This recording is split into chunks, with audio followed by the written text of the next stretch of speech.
Opo,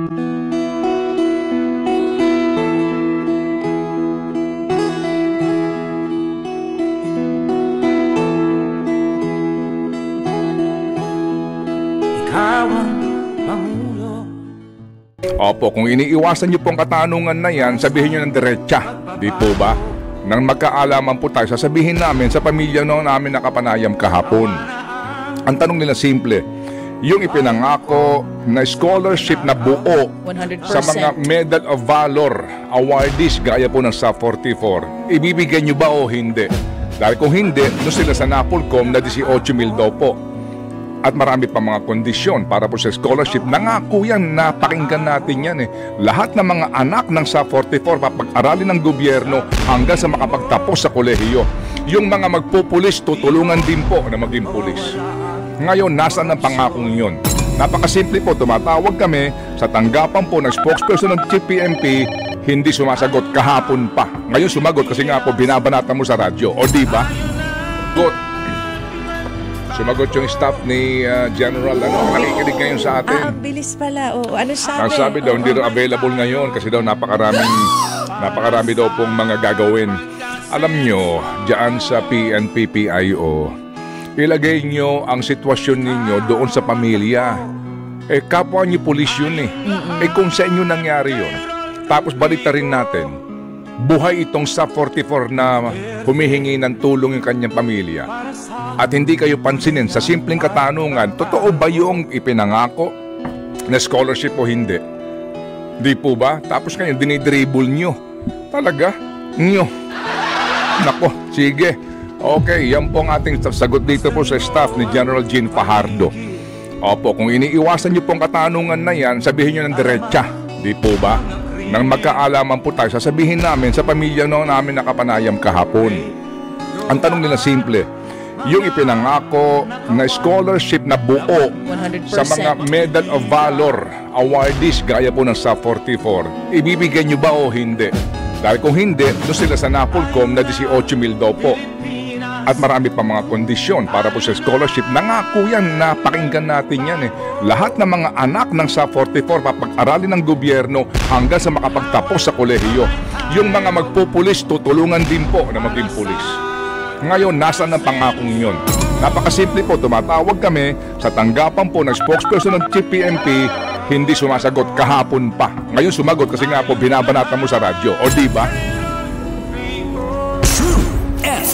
Thank you so much, Mr. Tuloy mo na. Mayor. Itutuloy ko na ito. Sino pa bang mga hindi sumasagot sa atin? Baka pwede natin ma-roll call. Baka sakaling sumagot na sila. Oo nga. Ano ba naman yung hindi available? Magre-reply. Pag nagtatanong po kung pwede po makapanaya, huwag pong isinisin zone. Diba? Nagre-reply dapat. Samantala mga kapatid. Nais yung pong unahin natin ang mga paksang pambayan this morning. Budget na naman. Budget.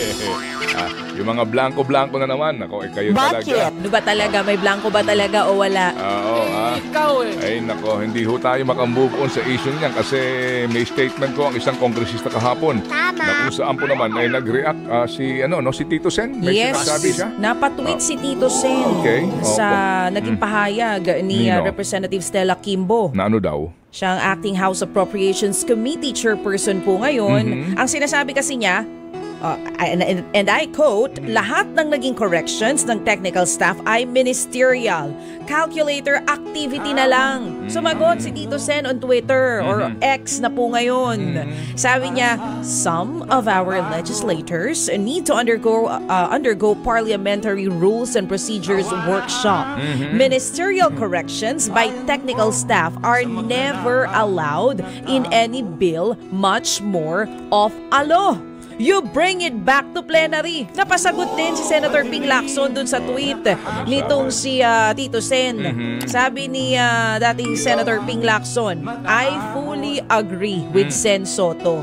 We only approve amendments in plenary subject to style to save time during our period of amendments.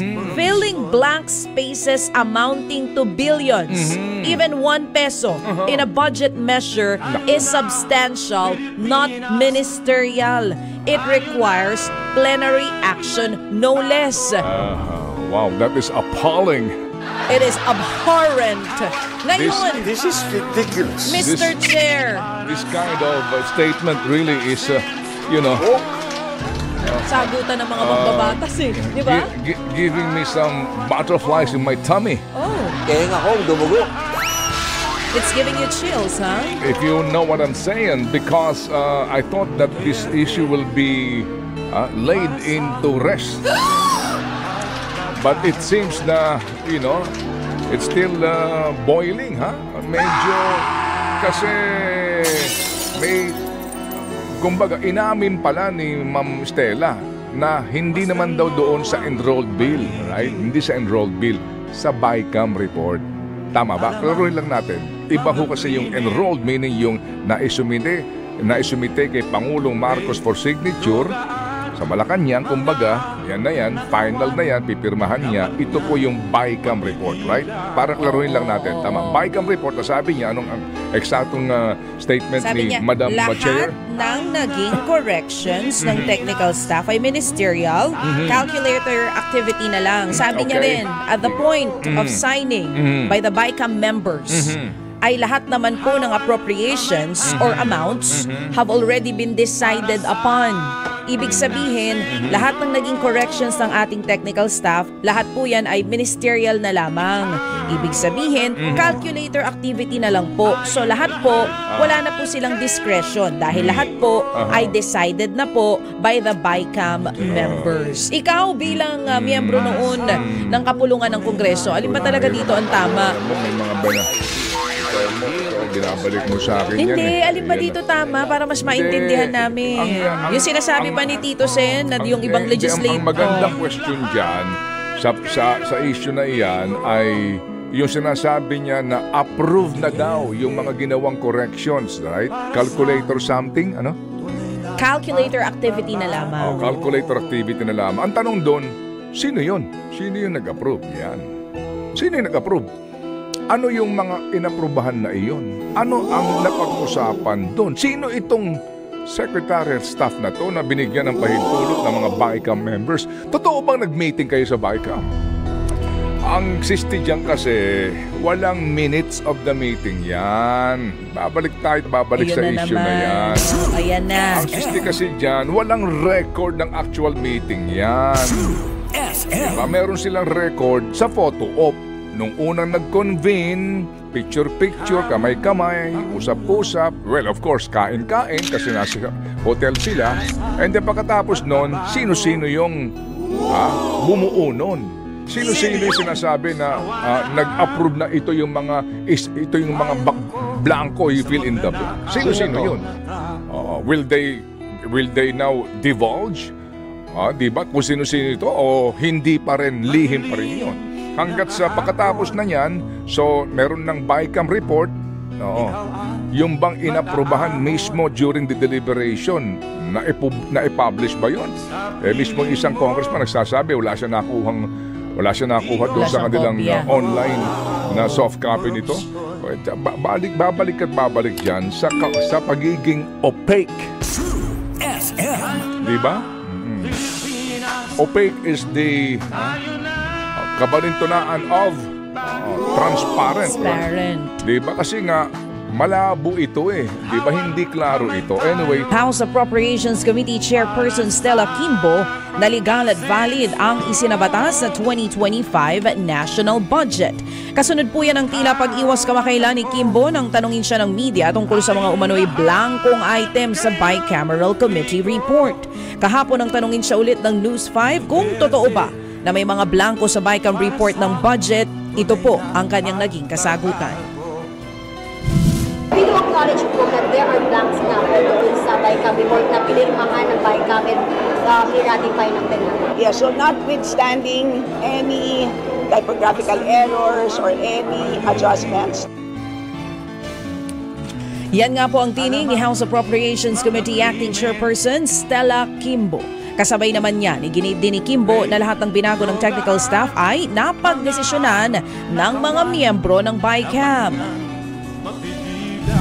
At the point of signing by the BICAM members ay lahat naman po ng appropriations amounts have already been decided upon.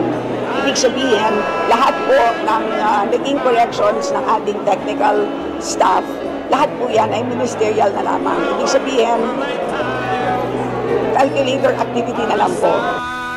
Yan po muli ang tinig ni House Appropriations Committee Acting Chairperson Stella Kimbo. It's a new term for the day, huh? It's calculator activity.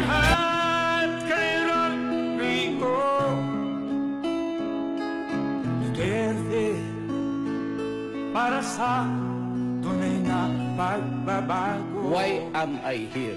I am here because I love my country and I love the people of the Philippines. Ikaw at ako, tayong lahat